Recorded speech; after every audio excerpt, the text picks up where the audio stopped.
What's going on, guys? Welcome to another edition of Gear Breaker Nation, where we give excellent assessment and reviews. And in this video, we're going to be definitely talking about Supergirl, Season 1, Episode 5, How Does She Do It? Now, the episode starts off with Supergirl sitting here flying through the air, and it's all peaceful and calm, and she's enjoying herself and having a good day. And I think that's pretty cool because it shows that the child can be a bit laid back at times.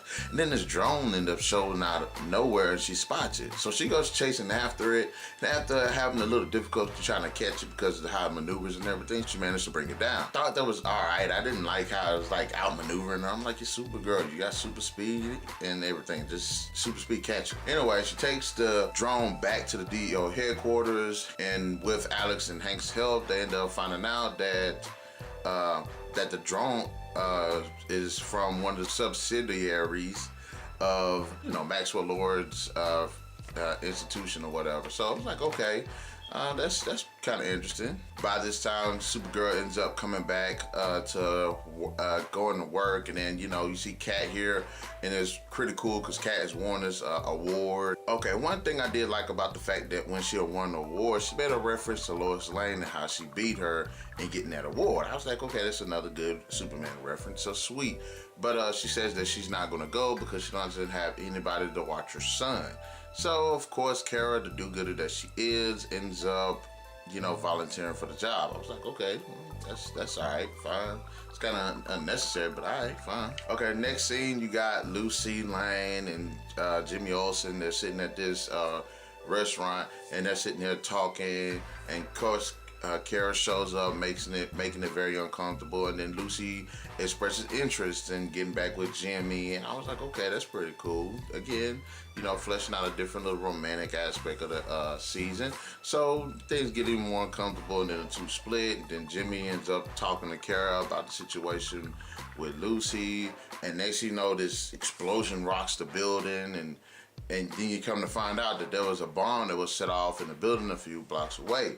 So of course, Kara does a Supergirl thing, flies over there, holds the building up, and then does little laser eyes to kind of seal up the cracking beams.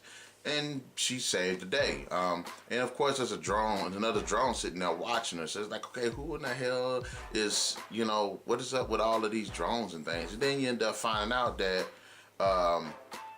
the bomb, from the bomb fragments, they found out that it's part of the Maxwell Lord's Industries thing too. So it's like, okay, is it somebody that's within his organization, or is it him, setting up for some kind of grand scheme now? And again, it kind of feels like this maybe Maxwell Lord might be Supergirl's version of Lex Luthor. So there is that. Supergirl is with the DO, and then Kate ends up calling about, did Kara go pick up the son? So Kara's like super speed flying through the air to go try to pick up her son, and she like falls and lands. She like flies into this bush, and then like a second later comes out with her regular clothes, which I thought was funny I don't know why I thought it was funny, but it was. But okay, you then got Hank and Alex. They're going to Maxwell Lord's place, and they're sitting here and there, and I guess you could say questioning him and everything, and he comes off as a smug smart ass that knows everything. It's like, damn dude, you're just such a douchebag.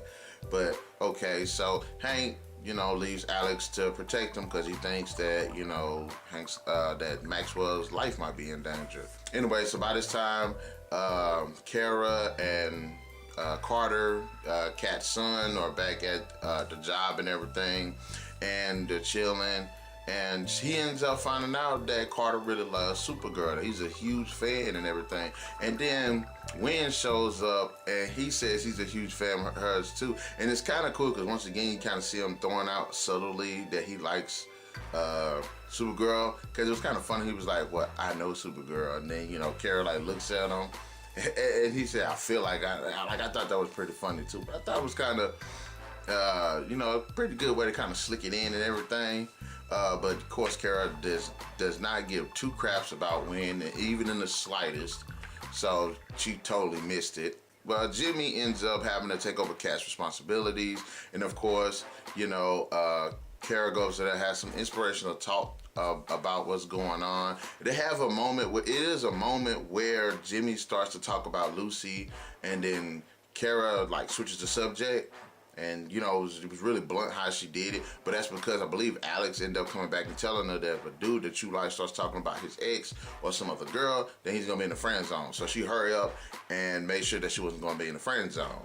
So they had this little moment there, and I thought that was all right. I was like, okay, you know, it was like that instantaneous attraction thing that's going on between these two characters. It's like, you know, fine, that's all right, that's sweet. Okay, the scene switches over to Alex, who's with Maxwell Lord, and they're talking. You can tell he's being there.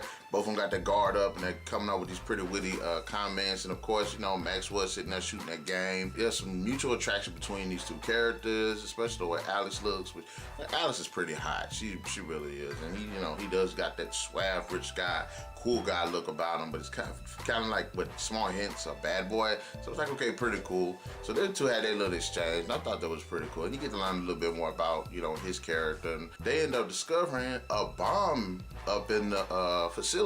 So of course he evacuates everybody out there, and then, you know, him and Alex both of them try to disarm the bomb, and they can't do it. If they end up because of the efforts, it kind of speeds up the timing. So of course, Alex calls Kara. Kara asks Wynn to watch over Carter, and then Supergirl just flies over there, takes the bomb out of the city, which I kind of thought was weird. Why she just didn't go up? But she just flew through the set. I thought she should have went up. So of course, you know, Hank says go up, and she manages to go up above the water when it explodes, and it knocks her unconscious. So she falls into the water, and she wakes up at the DEO. Now, one thing that was really interesting about this is why she was kind of like dazed and confused, because she's in this machine that's emitting like sunlight, artificial sunlight, to help heal her. When she like looks at Hank, he turns around, his eyes are red, and then he turns back around, but she's kind of disoriented and everything, so she goes back to sleep, or goes back unconscious. And then she wakes up, and there is that. Like she got killed, almost got killed from that, which I thought was like, I've seen Superman take bigger hits than that, but I wouldn't say he would have got killed. I would have said he would have almost would have got knocked unconscious and not got killed. But hey, you know, it is what it is. While getting food for Carter, Kara ends up bumping into Lucy, and they end up talking, and Lucy actually breaks down why she broke up with Jimmy. And through Jimmy's eyes, he said he thinks that's because of her career. She put her career over him. But Lucy explains that it was actually Jimmy's devotion to Superman that became a problem in their relationship, and it was coming too much, so she broke it off with him, because it was like he cannot solely focus on her. It was always, you know, running out to help Superman, and Superman this and Superman that, so that's why she broke it off. And you can say there's a little bonding moment between Lucy and Kara, and you can tell Kara's obviously not comfortable with the situation, because if Jimmy didn't throw it in the friend zone, Lucy straight up just pushed her straight up in there. So it was like, bam. So then we go back to Maxwell Lord and Alice, and they're talking, and he actually gives exposition due to his parents' death due to the government agency that was working for it and their faulty regulations and all of that stuff. So, okay, you kind of get the sense where this guy's head is from. He seems like he's a manipulator, so you can't really tell if he's actually, you know, telling the truth or not. But if it is, it does give a lot of exposition to his character. So there is that. You got Jimmy and you got Lucy, and they're talking, and Lucy's like, okay, look, I want to be with you again. I'm going to try this again. That's where I'm staying. That's why I came. And, you know, Jimmy you can tell Jimmy is still feeling her, but he rejects her. And she's like, okay, well, if we can't work out, then I'll just go ahead and leave. Supergirl ends up going to this new train exhibit, which has been, you know, shown throughout the series, the last few episodes, that Maxwell Lord was working on as a faster mode of transportation. So the exhibit and the train and everything finally is being unveiled, and she's going there to, you know, stop another possible bombing, which the DEO ended up finding out there was a former employee that's behind these attacks. So what happened is, went to go get some pizza, and while he went to go get some pizza because he was watching Carter kind of sneaks off to go to the train exhibit to see Supergirl. Now this I didn't like, because it's like, what kid would actually do that? You know, what kid would put themselves in that position to actually do this? This seems like a forced. This part seemed forced to me.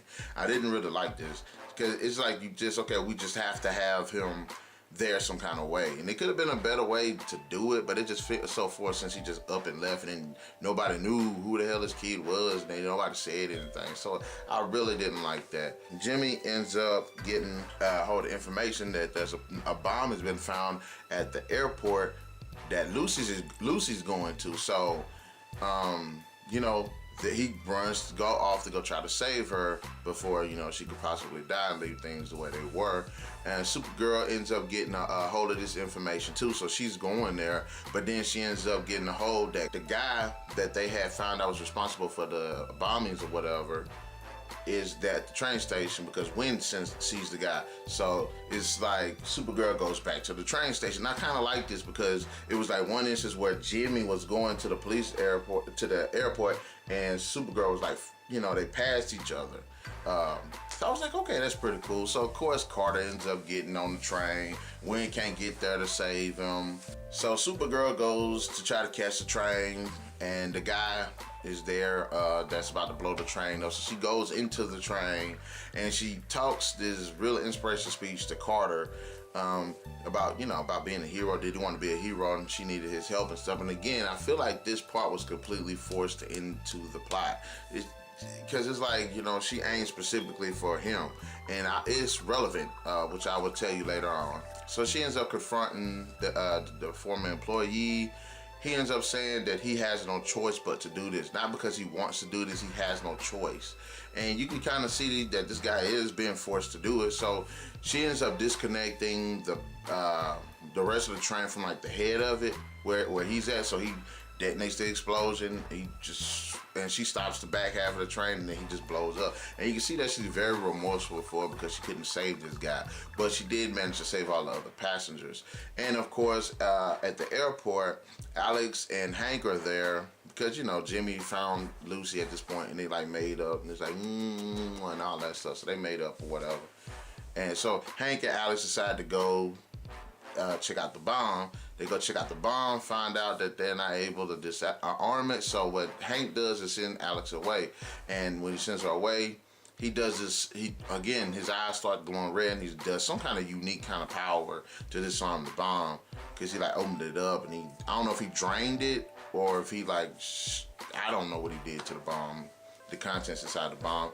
But the next scene, everybody thinks it's going to explode, and then Hank just comes out with the bomb. He just tells him, hey, it was a dud. Supergirl comes to the conclusion that through all of these attacks, and for what the guy said on the train before he blew himself up, she comes to the conclusion that Maxwell Lord is responsible. So she goes to confront this douchebag, and he pretty much confirms her suspicions. You know, I love the way he the way he said it. He was like, if somebody were to sit here and do these things, it was like they would use the drones to test your abilities. They would use it to test your abilities. He was like, you know, one of the drones checked out how fast you were. The bombing tested how strong you were. The one that blew the building up. The other bomb that she got hit tested how durable she was. And the train incident tested like what she would do. And she went specifically for the train rather than the airport, because he was like, okay, a couple of people would have died on the train, but thousands of people would have died at the airport. When I said that part where I said that it was relevant about her specifically talking to Carter on the train, Maxwell Lord brings that back up. He said, you went specifically to the train to save a certain person that was important. So that's why I'm like, okay, they tied that in with him with her going to the train, and him saying that to try to figure out more about her. So it was like there is that, and it was like he was, you know, in so many words, he was sitting here explaining that he was responsible. So she was like, you know, I'm watching you and everything. The way it came down to his wording was they was trying to test how strong she was and how capable she was, and also kind of try to figure out who she was. So it was like, you know, I like the way he said it. And it was like he was so smooth with it. I was like, okay, corporate douchebag, number one, Lex Luthor, copycat. That's Maxwell Lord. So, you know, after all of this, Cat comes back. I was so surprised that Supergirl, that Kara did not get fired because Cat was mad at her. But I would actually blame Carter too, because what kid just then runs off to go see Supergirl at the train station like that? That again, I didn't really like that part. But hey, okay, guys, that is it for my review of Supergirl season 1, episode 5. How does she do it?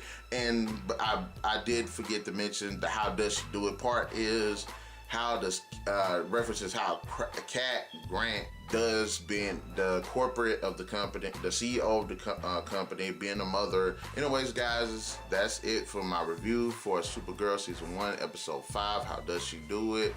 I love the episode. I thought it was alright. I would rate it easily like a 3 out of 5. It wasn't like it wasn't like a waste or anything, because now you kind of see more about Maxwell Lord's character and a bit more on Cat's character as usual. But hey, what did y'all think about the episode?